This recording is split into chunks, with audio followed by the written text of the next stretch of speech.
Hello and welcome to IG classes. This is Zafar. आज हम लोग डिस्कस करेंगे लगभग 20 क्वेश्चंस। और ये जो 20 क्वेश्चंस हैं ये आपके जेके एसएसपी के finance account assistant, junior assistant, JKP constable, sub inspector या कोई भी एग्ज़ाम जो अभी आप टारगेट कर रहे हैं, तो हर एग्ज़ाम के लिए ज़रूरी हैं ये क्वेश्चंस। ठीक है। इन क्वेश्चंस का लेवल मैं आपको बता दूं। लेवल जो इन क्वेश्चंस का रहेगा वो होगा आपका मॉडरेट टू टफ। ठीक है। Moderate in the sense के easy to understand, okay, and tough in the sense that complicated to tackle. In simple भाषा में कहूँ तो समझना आसान होगा, बट उसको समझने के बाद अटेम्प्ट करना थोड़ा सा चैलेंजिंग हो जाएगा। ठीक है। तो चलिए, ये एक टाइप ऑफ गेम भी हो सकती है, बिकॉज कितना आप समझते हैं देन समझने के बाद कितना उनको अटेम्प्ट करते हैं वो चीज़ मैटर करती है। तो आज हम लोग जैसे ही 20 क्वेश्चन करते हैं, तो ये 20 क्वेश्चन मैं आपको बता दूं जो आपके finance account assistant, sub inspector, JKP constable, junior assistant, I think class 4th का जो हम लोगों ने एक बैच बनाया हुआ है, हर बैचेस में लगभग 30+ लेक्चर्स जो है वो हर बैचेस में अपलोड हो चुके हैं।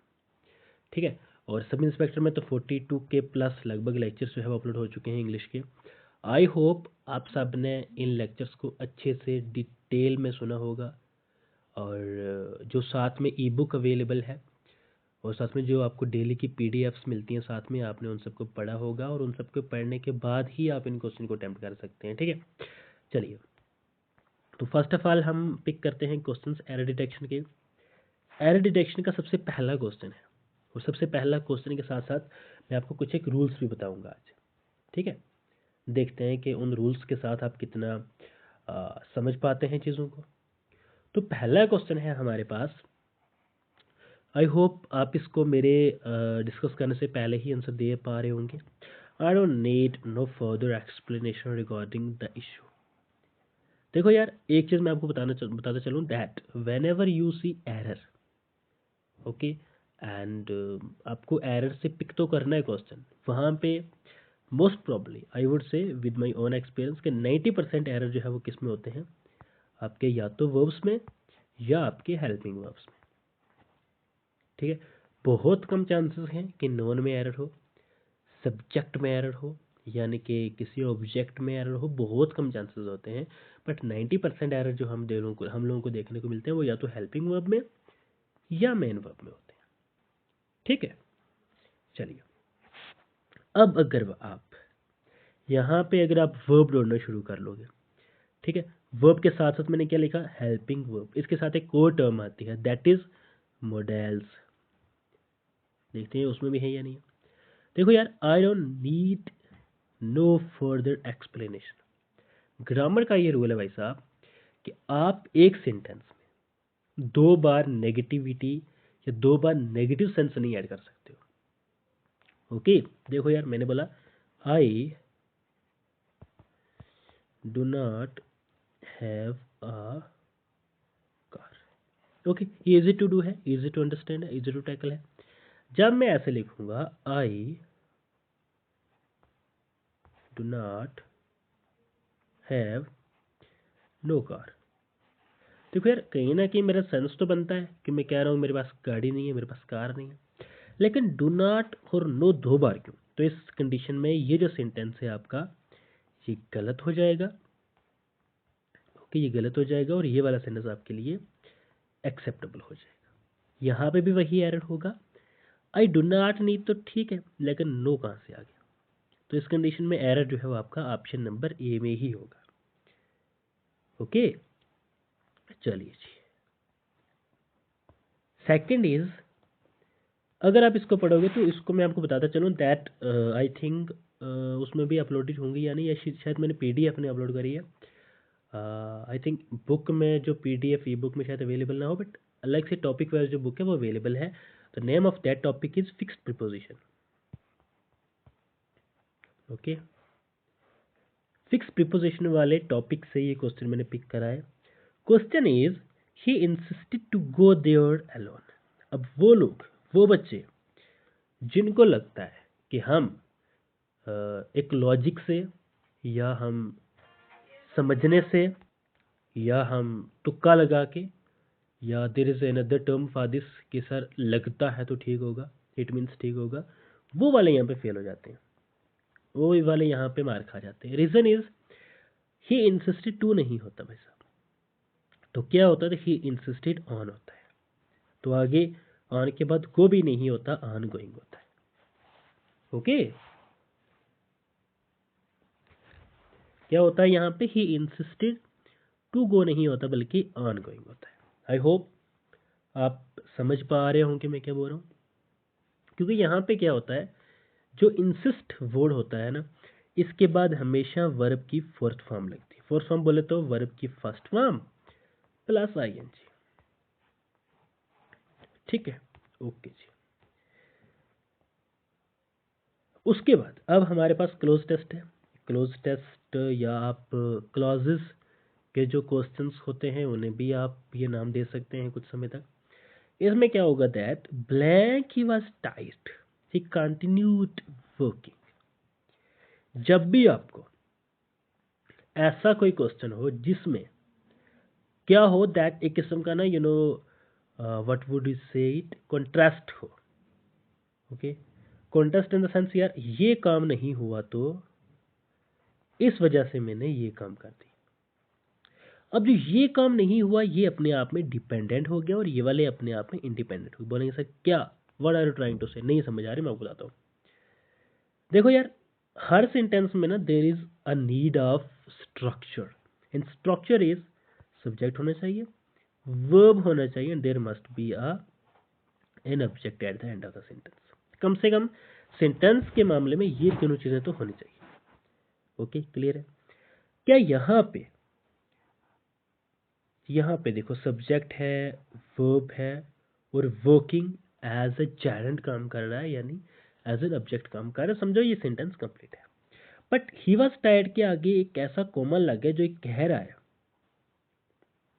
कि भाई साहब आगे वाला सेंटेंस भी इसी का पार्ट है। तो मतलब अगर आगे वाला सेंटेंस का पार्ट है तो इसके लिए यहाँ पे कोई क्या होना चाहिए, तो यहाँ पे आपके पास एक ऐसा वर्ड होना चाहिए जो ये शो करता हो कि भाई साहब आगे वाला जो क्लॉज है वो इस पे डिपेंडेंट है। ठीक है, चलिए देखो यार मैं आपको बताता हूँ। अगर अब हम यहाँ पे ऑप्शन से पिक करें, अगर आगे हमने कोई रीजन दिया होता तो हम कहते बिकॉज वो ऐसा इंसान था इसलिए उसने काम करा। ओके ठीक है, नहीं आ सकता यहाँ पे। सेकंड इज कि सर सिंस होता है तब से लेकर, या सिंस का यहाँ पे है एक और भी नहीं निकलेगा, इसलिए कि वो ऐसा है तो वो ये काम करता। लेकिन आल्दो होता है, इसका उर्दू में हिंदी में इसका मीनिंग होता है हालांकि, आई मीन आप किसी काम के लिए एबल हैं, ओके, बट फिर भी दैट वर्ड फिर भी in English is known as हालांकि, एंड हालांकि यहाँ पे फिट होगा although he was tight he continued working. Okay, बेशक कि वो थक गया था, परेशान था, बट वो अपने काम पे लगा रहा। ठीक है जी, चलिए। सो तो हैर होगा ही नहीं है ना, सो का यहाँ पे कोई सेंस ही नहीं है। अब आते हैं एक्टिव पैसिव, जो one of the interesting topics भी माना जाता है, जेकेएसएसबी का फेवरेट टॉपिक्स भी माना जाता है, और एस्पायरेंट का इंटरेस्टिंग टॉपिक्स भी माना जाता है। Interesting in the sense that it is very easy to understand, but for this purpose active passive you must have the knowledge of tenses. Okay चलिए, तो अगर सेंटेंस यहाँ पे है दिस, आज मैं आपको ऐसा रूल बताऊंगा जिंदगी भर कभी भी इस तरह के क्वेश्चन आप गलत नहीं करोगे। This the thief jumping over the wall, ये सब कुछ नहीं होता, आप सिर्फ इतना पढ़ा करो, ये सब आगे कुछ नहीं, इसलिए मैंने ऑप्शन में लिखा है ना, आप इसको छोड़ दो। The sentence is they saw the thief jumping.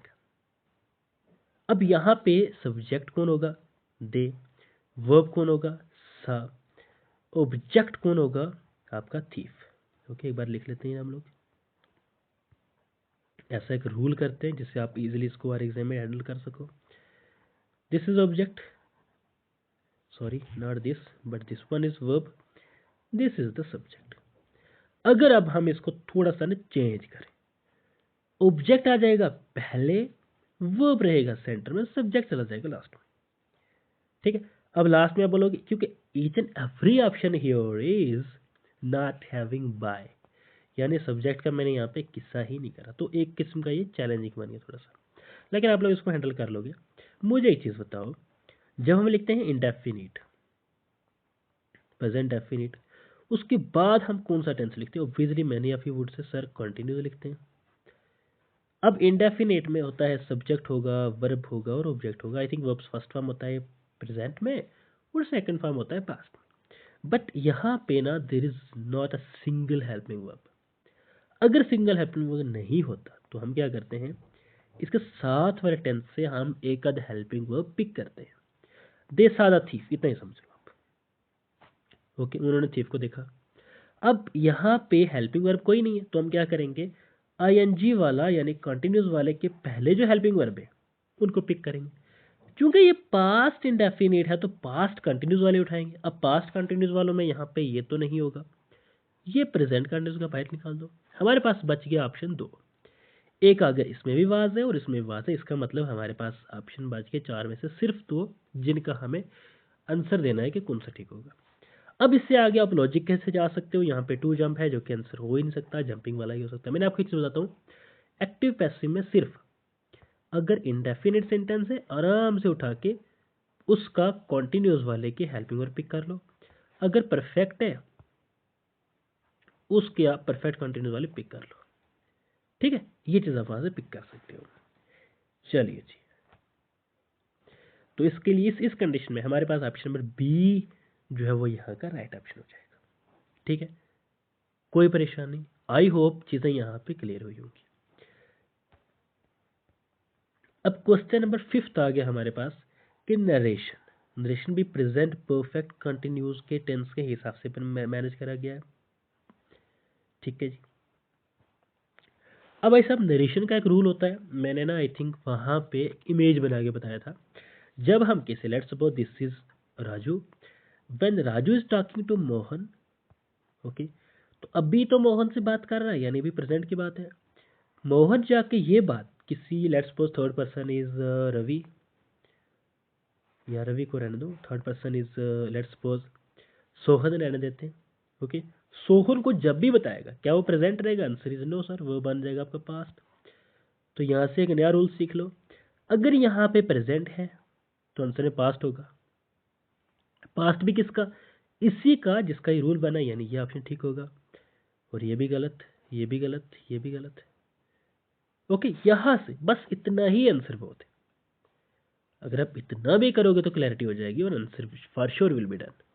ठीक है जी, क्या मैंने बताया यहाँ पे आपको, that I have been waiting for 2 hours, he said that he waited for 2 hours। नहीं, had been है, have been है तो had been होगा।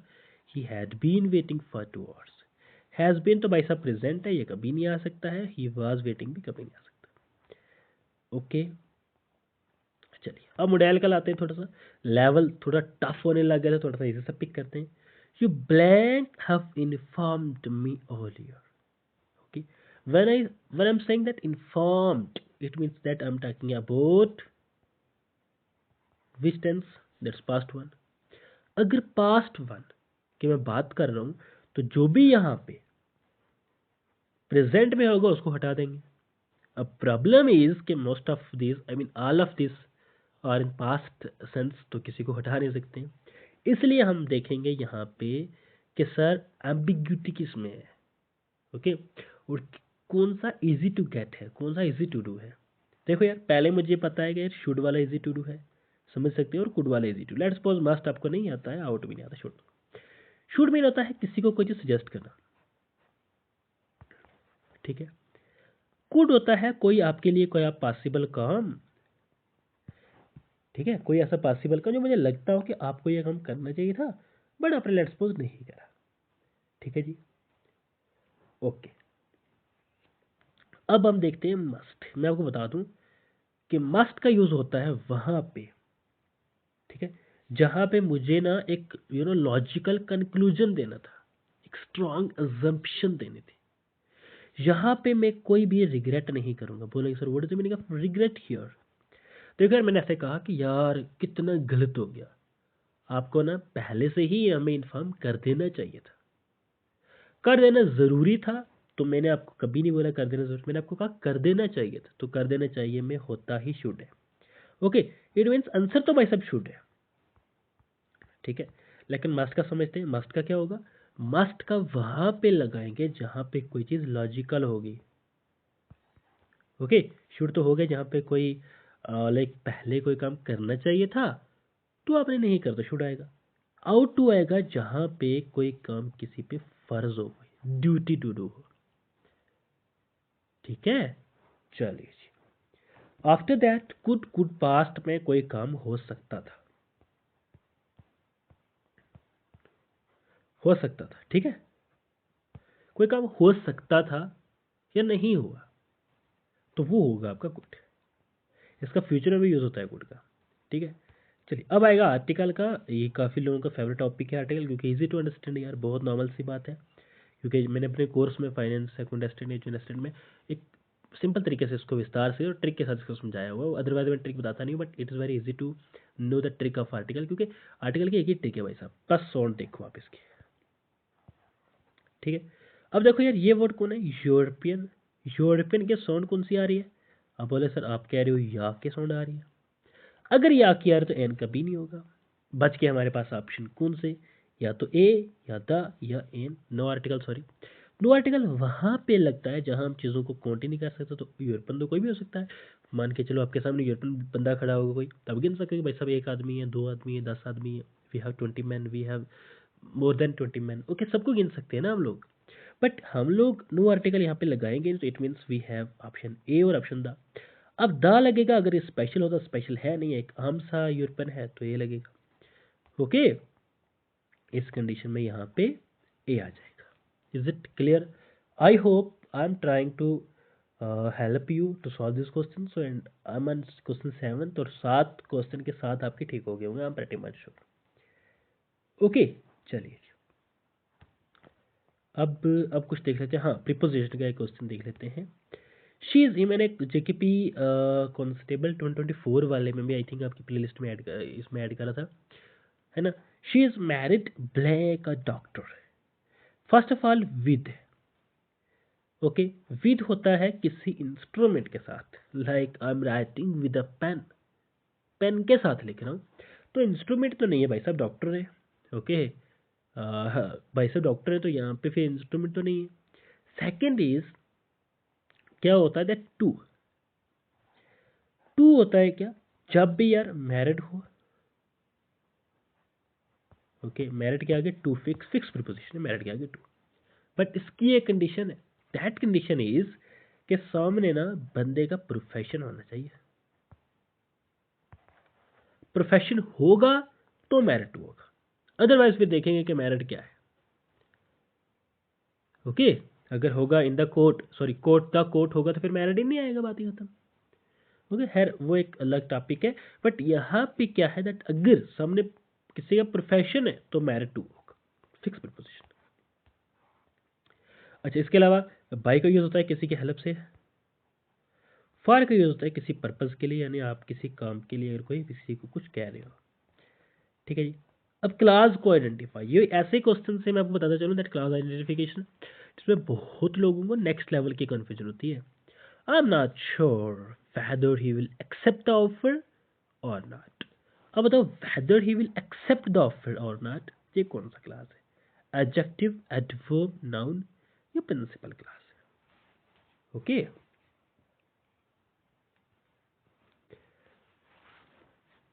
First of all I hope आप इसका आंसर दे पा रहे होंगे कमेंट सेक्शन में। एडजेक्टिव क्लास वो होता है जिसमें बंदे की या पर्सन की ना तारीफ की जाए, ओके, उसके बारे में कुछ उसकी क्वालिटी या क्वांटिटी को बताया जाए, उसके वर्ब के बारे में ना बताया जाए, वो एडजेक्टिव है, ठीक है। अब जो आपका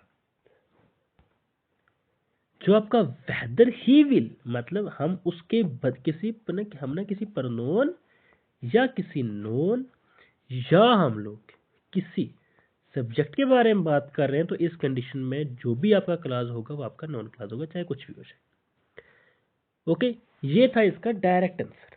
अब ऐसा क्यों है भाई साहब, देखो यार, मुझे एक चीज बताओ, आई एम नॉट श्योर, मैं किस चीज के बारे में श्योर नहीं हूँ, बोलेंगे सर मैं तो ही के ही के बारे में श्योर नहीं हूँ, ओके, तो जब मैं ही के बारे में श्योर नहीं हूं तो वो क्लास, ओके, जो आपके किसके बारे में श्योर नहीं हो इसका आंसर दे वो आपका नॉन क्लास होता है। पहला पॉइंट। सेकंड पॉइंट, कोई भी क्लास जो as a subject, as an object या एज अ कॉम्प्लीमेंट, कॉम्प्लीमेंट को यार छोड़ दो, इन दोनों से, इन दोनों के साथ डील करे वो आपका नॉन क्लास ही होता है। ओके, वो आपका नॉन क्लास होता है। अब क्वेश्चन नंबर 10 था आगे आपका, इसमें भी एरर है, बताओ भाई सब किस में है।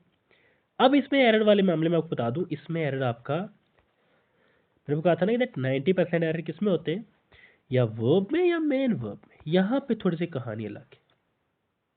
यहाँ पे आप देखोगे सब्जेक्ट में भी एरर हो सकता है, वर्ब में भी और ऑब्जेक्ट में भी, किसी में एरर हो सकता है। चलिए बात कीजिएगा।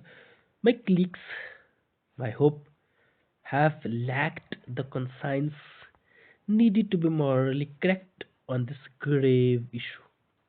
इस सेंटेंस को पढ़ते ही मोस्ट ऑफ यू, हालांकि आई वुड से 60%, 6 लिखा गया, क्या होता 6 ना, 60% लोगों को जहन में एक बात आई होगी, यार कहीं स्पेलिंग कहीं किसी वर्ड में तो नहीं है, मोरली के स्पेलिंग में तो एरर नहीं है। आप इसको पढ़ोगे ये तो अच्छी यार, कंसाइंस भी अच्छा है, ग्रेव अच्छा है, लेकिन कुलीग में ना कहीं पहले आपने यू देखा होगा जो यहाँ पे नहीं है। ओके, तो इस कंडीशन में ऑप्शन नंबर डी में एरर। अब आप मुझे इसके स्पेलिंग लिख के बताओ करेक्ट, मतलब क्लिक किसके स्पेलिंग होते हैं, और प्लस आप इसका मुझे मीनिंग बताओ और इसका डिफरेंस बताओ कि भाई साहब कुलीग पूरा से लिखेंगे वर्सेस फ्रेंड्स वर्सेस क्लासमेट्स, इन तीनों में क्या है डिफरेंस क्या। ओके, चलिए जी, चलो उसके बाद हमारे पास आ गया ऑब्स्टिनेट। ऑब्स्टिनेट का आपने क्या बताना है, सिनोनिम। हाँ, फर्स्ट ऑफ ऑल ऑब्स्टिनेट का मतलब मैं आपको बता दूं, फिर आप इजीली इसका मतलब निकाल पाएंगे। ठीक है, ऑब्स्टिनेट का मतलब होता है, मैं आपको ऐसा एग्जांपल दूं, लेट्स सपोज मैंने आपको कुछ बताया कि भाई साहब आपका इस मामले में क्या राय है। ओके, आप कहेंगे no no no I am not agree with it, मुझे ये बात पसंद नहीं है, ये है वो है, I will never do it, मैं कभी ऐसा नहीं करूँगा। मतलब you are like a type of बहुत ज़्यादा जिद्दी होना। Okay, so it means that obstinate का मीनिंग होता है किसी बात पे ऐसे एकदम से पक्का हो जाना कि भाई साहब आप उस प्लानिंग को, अपने ओपिनियन को चेंज ना कर। तो क्या फ्लेक्सिबल होता है ऐसा इंसान जो एकदम से मान जाए, कॉन्स्टिट्यूशन की तरह जो इजी टू चेंज हो, इजी टू अमेंड हो, नहीं। फ्लेक्सिबिलिटी इज कि बंदा मान जाएगा, एग्री हो रहा है। स्टबर्न इज बंदा बहुत जिद्दी होना, तो दैट जिद्दी होना is the real meaning of obstinate. Gentle तो आपको पता है यार, बहुत जेंटल लोग हैं। ओबीडेंट, ठीक है, मानने वाला, किसी की रिस्पेक्ट भी करने वाला हो सकता है ऑब्स्टिनेट। ठीक है, उसके बाद हमारे पास आ गया प्रोलिफिक। इसका आपने एंटोनियम बताना है। ठीक है, व्हाट्स मीनिंग ऑफ प्रोलिफिक, चलिए बता देते हैं। एक्चुअल में प्रोलिफिक का जो मीनिंग है वो होता है भाई साहब कि बहुत ज्यादा प्रोड्यूस करना। ठीक है, प्रोड्यूसिंग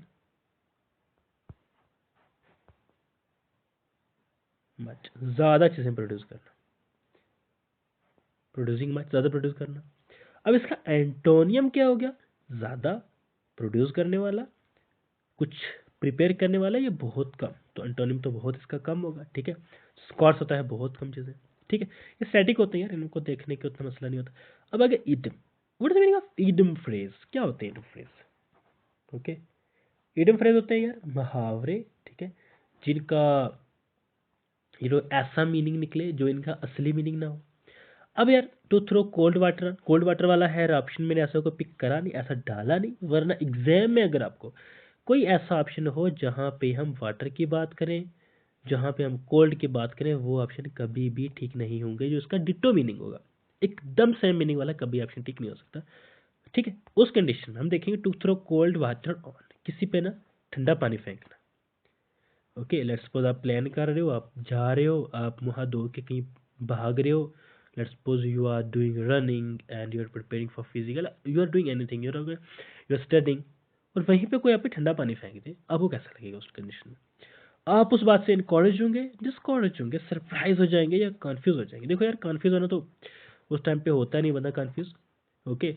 लेकिन उस टाइम पे क्या होता है, उस टाइम पे आप ना, आपको जो प्लान होगा, आप डिस्करेज, यार क्या फ़ायदा है ना, क्या फ़ायदा, मेरी बुक्स भी ख़राब हो गई, ओके, पढ़ाई का माहौल भी ख़राब होगा। तो it simple meaning is to discourage, okay. चलिए, अब आ गया one word substitution. One word substitution के बारे में आपको बता दूं, इसके मैंने एक्सप्लेनेशन भी आगे लिखी हुई है दूसरे वर्ड्स की, तो आप उसे पढ़ेंगे नहीं, पहले हम ये पढ़ते हैं।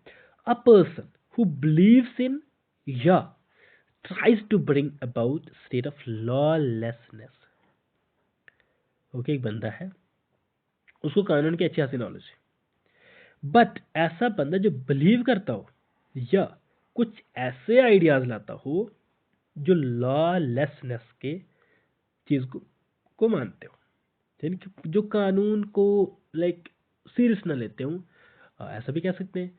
या जो लॉलेसनेस मतलब ऐसे स्टेट बनाना चाहते हैं, ऐसा ऐसा मोमेंट क्रिएट करना चाहते हैं जहाँ पे कानून की जो when we accept the law, तो वो चीज़ ना हो, okay, acceptance of law is not there. तो उस कंडीशन में ऐसे लोगों को या ऐसे इंसान को हम बोलते हैं एनार्किस्ट, ठीक है। क्या बोलते हैं? एनार्किस्ट। अब दूसरे तीन क्या है?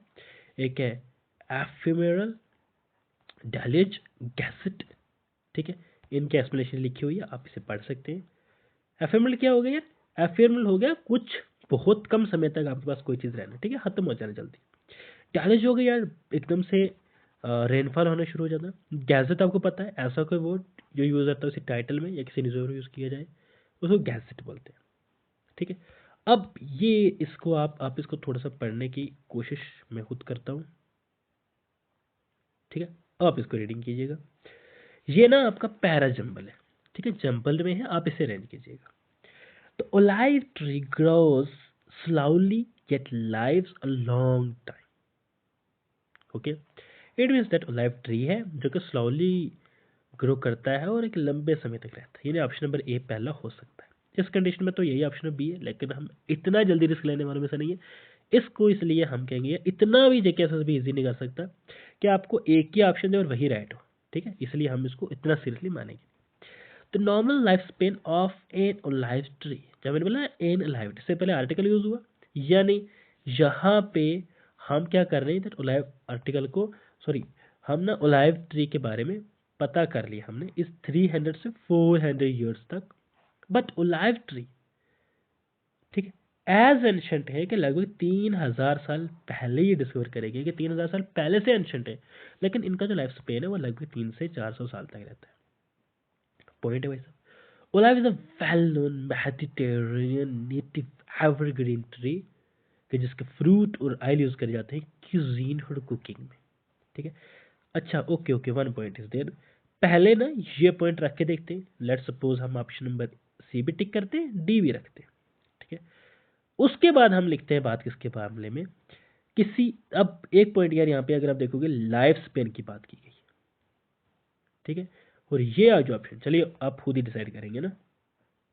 एज अ रिजल्ट, इसके नतीजे में olive tree is known as the immortal tree. अब इमोर्टल ट्री का मतलब कहीं ना कहीं लाइफ से है, यानी डायरेक्टली बी के बाद डी होगा। बी के बाद डी यहाँ पे नहीं है बट यहाँ पे है, क्योंकि ऑप्शन नंबर सी में है, तो ऑप्शन नंबर सी इसका राइट आंसर हो सकता है। चलिए करके देखते हैं यार, ओके। इस कंडीशन में पहले सी होगा, फिर उसके बाद ए है आपका, the olive tree grows slowly yet lives a long time. हाँ ठीक है, इससे पहले यही होगा क्योंकि लॉन्ग टाइम की बात करी गई है, तो 300 से पहले लॉन्ग टाइम होगा, यानी सी भी पहले, सी फिर ए रखते हैं, फिर बी फिर डी, और ये ऑप्शन नंबर सी में है, ठीक है। सो उसके बाद हमारे पास आ जाता है, हम इसको स्क्रीन पे लाते हैं, प्रोनाउन में एरर देखते हैं। Each of the pictures have been signed by the football star. Football star is there. Okay, let's put this a football star. ये आ रहे यहाँ पे क्या कर रहे हैं, दैट ये यहाँ पे ना हर एक पिक्चर को, मैंने बोला हर एक पिक्चर को, ओके, और हर एक पिक्चर इनसे इनके द्वारा साइन करवाई जा रही है, रहे हैं नहीं, रही है। It means I am talking about a single one. तो यहाँ पे हैव नहीं होगा भाई साहब, तो क्या होगा यहाँ पे, हैज होगा, ठीक है। बाकी सारा पढ़ेंगे नहीं, बहुत हो गया।